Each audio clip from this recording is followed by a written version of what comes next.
Bonjour et merci de nous rejoindre. Nos perspectives porteront ce matin sur l'euro-dollar, ses évolutions récentes et son impact potentiel sur les marchés. Écoutons Thomas dans notre salle des marchés.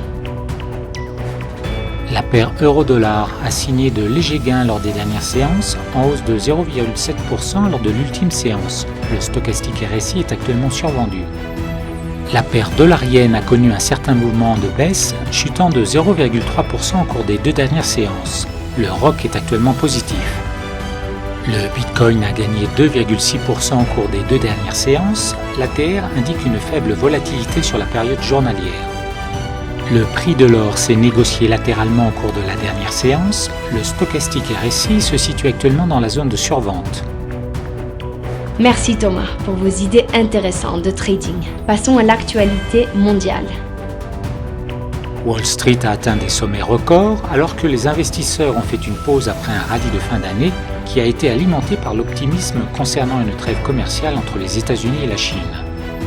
La livre sterling a grimpé en flèche après que le président de la Commission européenne a déclaré que le délai du Brexit pourrait devoir être prolongé.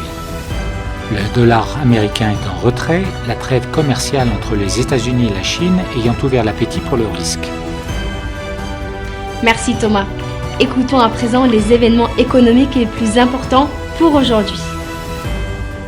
La balance commerciale des marchandises américaines sera publiée à 13h30 GMT, les ventes au détail allemandes à 7h GMT, les approbations d'hypothèques brutes britanniques à 9h30 GMT, les stocks de gros américains à 13h30 GMT, l'indice PMI de Chicago à 14h45 GMT et les ventes de maisons en cours aux États-Unis à 15h GMT.